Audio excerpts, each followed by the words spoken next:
3 anni sulla distanza del miglio, sono 6 dietro le ali dell'autostart, questo è lo schieramento. 1 Beautiful Trio, 2 Bonton GSO, 3 Baglio Col, 4 Beta Wise AS, 5 Brenno Laumar, 6 Bowie. Favori per Beta Wise AS, 2,54 la quota, Brenno Laumar l'alternativa principale insieme a Baglio Col.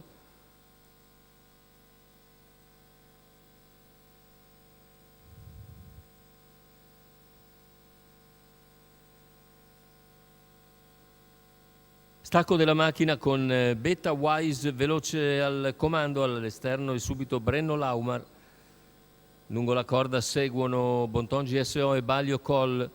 Ha conquistato la testa Beta Wise AS con facilità, rimane all'esterno per il momento Brenno Laumar, avendo all'interno Bonton GSO, poi segue a contatto Baglio Col, gli altri leggermente più discosti, capeggiati da Beautiful Trio, che precede Bowie. 15 primi 200 metri, si adegua all'esterno a questo punto Brenno Laumar e Beta Wise comincia a graduare. Il quarto iniziale intanto se ne va nell'ordine del 37, con Beta che continua a condurre su Bonton GSO, terza posizione per Baglio Col che accenna a spostare all'esterno seguendo le tracce di Brenno Laumar e lasciando più indietro Beautiful Trio. Tanto c'è stato l'errore dopo 650 metri. Numero 3 Baglio Col squalificato. Se ne vanno gli 800 in un tranquillo 1-1-1 con Alessandro Gocciadoro leader nei confronti di Bonton GSO. All'esterno è sempre Brenno Laumar, poi Beautiful Trio che si è rifatto sotto, sbaglia anche Brenno Laumar. E il quartetto è chiuso da Bowie. Numero 5 Brenno Laumar 1.16.9 il passaggio al chilometro, siamo a 500 dalla conclusione. A questo punto Beta Wise comincia ad accelerare, seconda posizione per Bonton GSO, poi Beautiful Trio che precede Bowie, leggermente più discosto, 400 alla conclusione, il parziale in 14,8.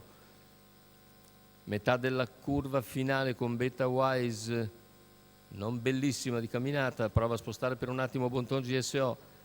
Beta Wise entra in vantaggio addirittura d'arrivo, Bonton prova l'attacco a centropista, Beta Wise cerca di riprendersi, insiste Bonton GSO, finale con Beta Wise e Bonton alle prese sul palo. Beta Wise ancora una incollatura avanti all'avversario, mentre per il terzo posto Beautiful Trio ha ragione degli avversari, 1.15.7 ragguaglio conclusivo, 29.4 a chiudere. Ha dovuto soffrire però Beta Wise AS nel finale per replicare a Bonton GSO che finisce molto bene al suo esterno, ma rimane a un'incollatura abbondante come mostrano le immagini del rallenti.